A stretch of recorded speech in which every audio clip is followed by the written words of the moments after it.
producidos por nuestra propia sociedad, es decir, la crisis de la energía, la crisis del problema ambiental, la crisis de la inmigración económica.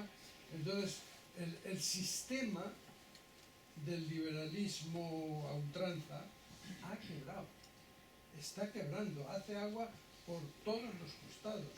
Entonces, o cambiamos el código de valores al que nos atenemos, o yo creo que esto no tiene un pronóstico, no es porque sea Podemos, es que por cualquier sistema vamos a ir a un fracaso absoluto. Es decir, la palabra oikonomos o oikonomoi era frugalidad, era orden. ¿Dónde está el orden y la frugalidad en nuestra sociedad actualmente? Muchas gracias. Pues brevemente... A mí me gustaría lanzar un mensaje optimista, sinceramente. A ver, yo he puesto... Me refiero que a mí me aterra la situación política... Me aterra la situación política española y me aterra la situación política internacional con los auges del Popular Frente Nacional francés, Alternativa por Alemania, el UKIP en Reino Unido. Es decir, son partidos populistas de extrema derecha, pero es que también los hay de extrema izquierda. Syriza en Grecia, también en Portugal están gobernando con el Partido Socialista, está Podemos aquí, que son comunistas. Es decir, es el resurgir de los totalitarismos y de los populismos de distinto signo, y me preocupa. Evidentemente me preocupa. Yo lo he dicho por activa, por pasiva, en privado y en público. Si algún día Pablo Iglesias es presidente de este país, yo tendría que coger un barco e irme, o un avión. Yo me huiría de este país, porque creo que sería terrible para este país, como ha sucedido en Grecia, ¿no? Esas imágenes terribles de los griegos sufriendo el corralito y a punto de salir del euro, ¿no? Entonces yo creo que todo tiene consecuencias, pero también me gustaría dar una visión optimista. Se pregunta usted sobre el origen. Yo creo que hay un denominador común, que es el descontento social con los políticos. Ustedes, mira, y si esto sucede en todo tipo de crisis, sucedió en la crisis del 29, también en la crisis del 2008. El ciudadano de a pie, ante una crisis económica, mira a los dirigentes. Y si los dirigentes no le solventan sus problemas de forma rápida, se produce un descontento generalizado con la clase política. Es el caldo de cultivo idóneo, la oportunidad histórica que tienen los populistas para intentar lograr el poder. Sucedió tras el crack del 29. El crack del 29 fue una crisis económica que, unida a las condiciones socioeconómicas políticas de la Primera Guerra Mundial, generaron el caldo de cultivo idóneo para el auge del totalitarismo en Europa. ¿Por qué surge la revolución bolchevique en Rusia? Porque la gente estaba en una situación de guerra, de hambre, la gente pedía pan, y se rebela contra el zarismo, y confían en los bolcheviques, que son los que lideran esa revolución. Luego dan un golpe de estado e implantan una dictadura, ¿no? Pero confían en ellos. ¿Qué pasa con Hitler? Oiga, yo creo que tiene una explicación económica fundamental. Alemania sufrió la mayor hiperinflación de la historia moderna de la humanidad. Quitando Hungría, quizás es otro ejemplo, pero nace de eso, es decir, de una crisis brutal con más de un 30% de paro, una hiperinflación brutal, descontento generalizado, y Hitler dice, hay descontento, el enemigo son los judíos y son las potencias aliadas. Identificó al enemigo y se hizo con el poder. Luego también dio un golpe de estado, etcétera, etcétera, ¿no?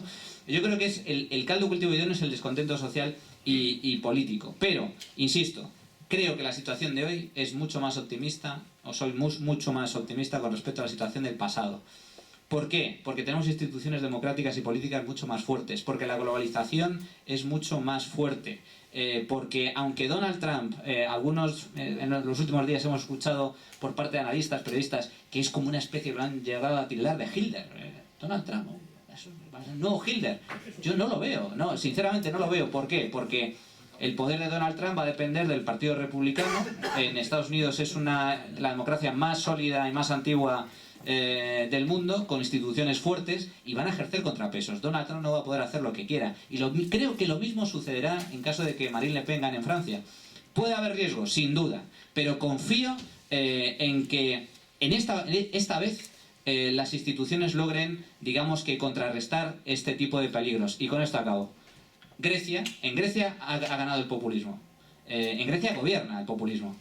Tuvo que asumir la realidad y aceptar el rescate. Decía que no iba a haber austeridad, que no iba a haber nuevas nuevas medidas de rescate, que no iba a haber nuevas subidas de impuestos, ha hecho justo lo contrario. Pero ¿saben dónde yo ubico el optimismo?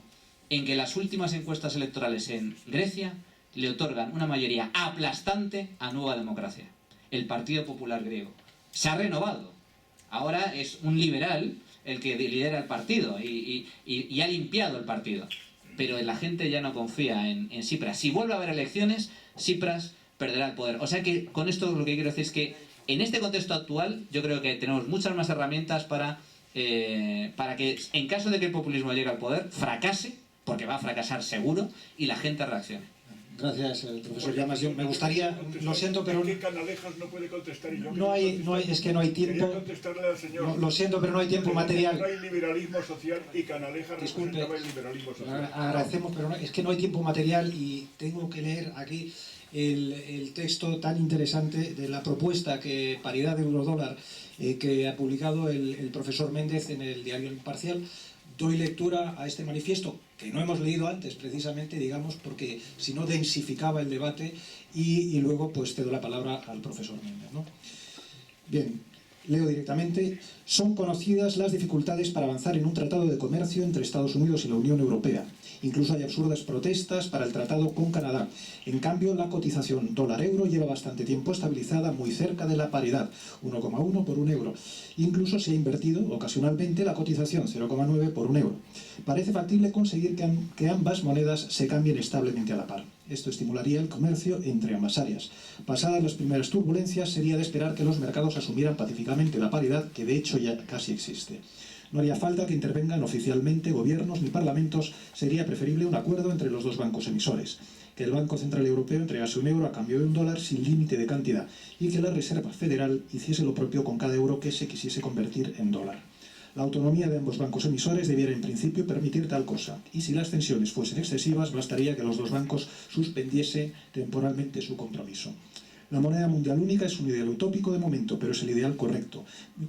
Beneficiaría a todos y no perjudicaría a nadie. Conseguir que euro y dólar sean a la práctica dos denominaciones para una misma moneda sería un gran triunfo para las ideas liberales y un freno a las sombrías ideas proteccionistas que amenazan el horizonte. Bueno, esta es la propuesta del profesor Méndez, que le cedo. Destacar simplemente, queda claro que como buen liberal hace una propuesta, es decir, propone y no impone, ¿no? Y ahora le cedemos la palabra para que nos pueda comentar lo que él desee sobre este tema.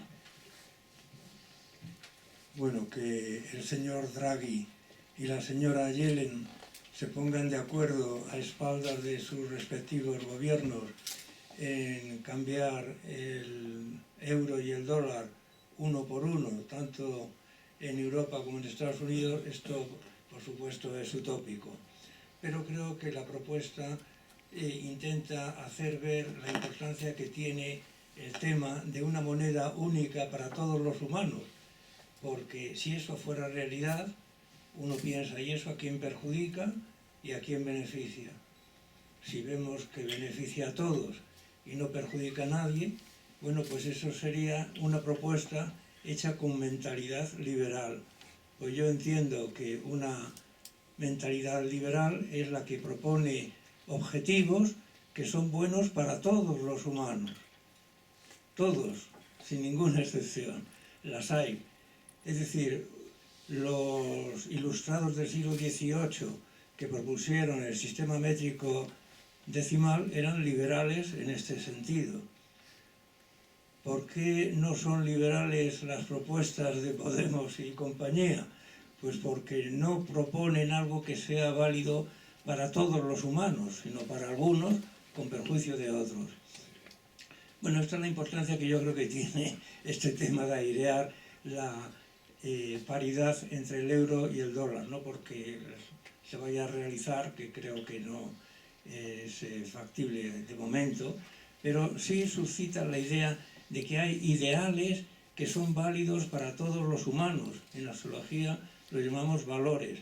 Bueno, pues esta bandera de una moneda en la práctica única, que fuera el dólar y el euro, si verdaderamente se mantuviese, pues eso sería algo que va en la dirección de una mentalidad liberal, en el sentido que le doy a esta palabra. Creo que es una bandera que debiéramos airear un poco, no porque vaya a traducirse en hechos, que creo que no será, pero sí conceptualmente comprender que una mentalidad liberal es la que propone objetivos que son benéficos para toda la humanidad, y que cuando eso no ocurre, pues la mentalidad ya no es liberal. Bien, esto se trata. Quiero agradecerles a todos ustedes esta acogida, a todos los que han venido esta tarde, tanto los que han participado tan interesantemente como han hablado, como los que han asistido y han hecho preguntas, y esperemos que el año que viene el euro se siga pagando a $1 y viceversa. Muchas gracias.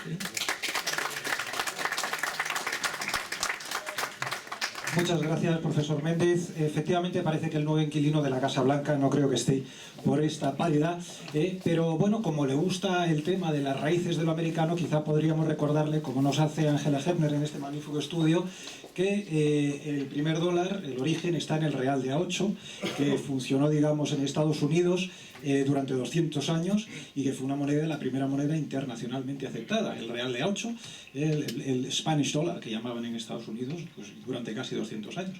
A lo mejor eso le gustaría más y podemos recuperar todos el real de A8. Pues muchas gracias a todos y mañana política, Agapito Maestre, Francisco Rosell y Joaquín Vila. Muchísimas gracias por su asistencia y buenas noches.